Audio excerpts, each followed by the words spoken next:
it's hard to tell on television, but 1 and 2 is down in a hole versus 3 and 4. So you're uphill going up the back straightaway. You turn 3 and 4, you're downhill going down the front straightaway. It definitely changes the handling characteristics, and I'll be interested to see if it affects pit road. I know it sounds small, but running down this front straightaway, that car's going to want to try to roll on you a little bit quicker. Could easily bump over your legs. One of the most successful drivers here Walter told me, you won't fix how the balance is into turn 1. It's just always going to be loose, chasing the car down the hill into the turn. So you have to work on that. You have to work on other parts of the corners, other parts of the racetrack. That shows it right there. It's a 2-story building from one end of the track to the other.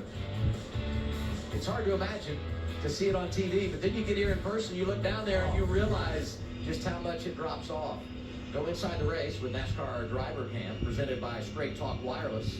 Access every in-car camera with driver data, multi-view, full team audio, and more. Watch NASCAR Driver Cam all season long only on HBO Max. You know, we talked about going downhill into turn 1. You're braking a lot harder in that corner because you're going into that turn 10, 15 mile an hour faster. We had the 19 team worried about a little crack in a rotor. We don't know. We never ran 450 laps here. How are the brakes going to handle the pounding they'll take tonight getting down into turn 1? Chastain dropping to the rear. Talked about his situation. Issues in the inspection line yesterday. Blaney, after winning in Atlanta and qualifying rained out, scheduled to start on the pole, but they changed that steering rack, so he too will have to come from the back. A big challenge at this place. HBO Max on board, and you look at his numbers when it comes to All-Star, and then I think about what he's done on the short tracks this year, and watching he and Larson, when you think about their history and what they do at these types of tracks, going to be really entertaining to watch their progress. Yeah, for Blaney, his big concern really is just to sack up early. We haven't really mentioned it. Quick update, the front bumper area was softened up a little bit for this race. It's not a huge story until it is. I won't affect the cars on the racetrack, but a stack up on a restart could potentially cause more damage. We'll just have to wait and see. I know the garage had some concerns. Only time will tell. So with Blaney dropping to the rear, that inside lane moves up. Christopher Bell gets the front row next to Ty Gibbs. Gibbs will be the control car, but he does not get lane selection under this scenario. Nice on the base car. Drivers in the on the base car. Last time we raced here for points, September 29th, 1996. A sellout crowd. They come from all 50 states, and they're ready to watch NASCAR's best do battle at a track that was built in 1947. Pace car is in. Gibbs and Bell on the front.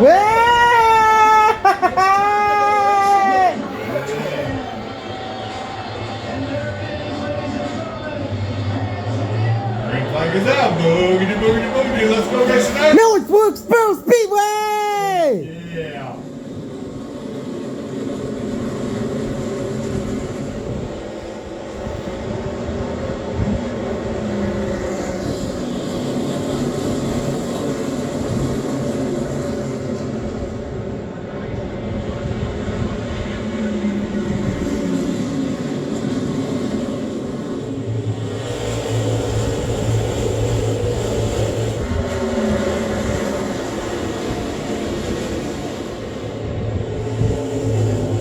So awesome to watch. I don't want him to interrupt it. But pretty amazing to see these cars getting around this racetrack. We're going to have a great race tonight. Ty Gibbs out to the race lead. Hocevar up to second. Bell settles into third. Chastain did make his trip down the pit lane. Had to pass through. He's now pulled off on the back straightaway. There's Chastain down into turn 3. You see the rest of the field through 1 and 2. Running around the bottom of the racetrack right now, Steve. Talk about that group trying to move up the racetrack. It's all the truckers and using the bottom a little bit more than they had in the past. That'll be interesting to see as the night goes on, if they migrate up off the bottom. And then Rainstorm watching the rubber off not just changes the preferred groove from bottom to top, but this first stage, 80 laps in the length, you can make it on fuel. I think the tires can make it no problem, but this green racetrack will definitely eat the tires more early. Being patient on the throttle, try not to spin those rear tires. 97, Shane Van Gisbergen looking good early. Had a great run at Atlanta, what benefits from that as we set the lineup here tonight with a metric. So he gets to start up front. He was great yesterday, ran the truck race, finished third, and here racing a real good one at Chase Elliott for position. Another thing we don't talk about, you kind of see on the camera angle, the bump off of turn 4, right on the bottom of the racetrack. If you're in that low line, such as SVG, trying to get up off of 4 underneath this 9 car Chase Elliott, it's real difficult. The car jumps across that bump, wants to hop sideways in the throttle. It's a little bit of a depression or a little change of color in the racetrack right there on the low side of the corner on exit. Chase Elliott wants to keep that track position involved in that in-season challenge semifinal with Todd Gilliland up in front of them side by side for position 43. Eric Jones, the green and white Toyota outside of Tyler Reddick, and Hamlin right behind them. Eric Jones, currently the last car in the chase, 16th in points, 8 above the cut line. A nice job from Legacy Motor Club, continuing to improve. 43 week after week, runs higher than I think the garage expects, and here he is inside the top 5 early, leading on that good run at Atlanta. Yeah, top 5 last week sets him up for success here early on. It's his second top 5 of the year. Really been getting better and better. Reddick rolling around the bottom there, trying to just a shorter distance, hoping that he'll be able to clear that 43, but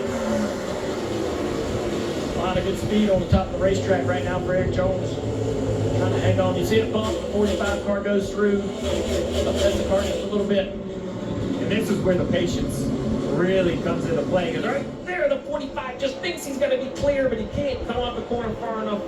Now that they're running the bottom of 1 and 2, they're running lower than they have ever ran here with this next gen car. There's a bump there as well, trying to get down into the bottom. You kind of jump across a little bit of a patch right here at the end of pit wall. Then he doesn't know who to commit to. Who's going to move forward? Is it the car I own? Is it the 45 of Reddick and another Toyota? Bell finally works underneath Hosbar. Hosbar kind of concedes the spot. Knows there's a gap out of his rear bumper. No reason to burn the tires up. Lets the 20 go. I mean, you also saw how good this 20 car was in practice yesterday. That's the thing about practice people don't realize, is it sort of sets the tone for the weekend. And if you got a really, really fast car, your job becomes a lot easier on Sunday because everybody knows how quick you are. It's really a waste of time probably for Hosbar to try to hold him up any more than he had to. This battle will not go away. What's the report, Team 45, Shannon? Yeah, Adam, we know how much Tyler Reddick loves running that high line, but Billy Scott told me in practice he spent a lot of time on the bottom. He said we felt like we got beat last year because we weren't able to make that bottom work, so we made a conscious effort to make that work in practice. Marty. Shannon, what a fight here between Eric Jones and Tyler Reddick, and Eric's been making that high line work. See, when I talked to Eric right before the race started, he said in practice, we honestly were not that good. We took some major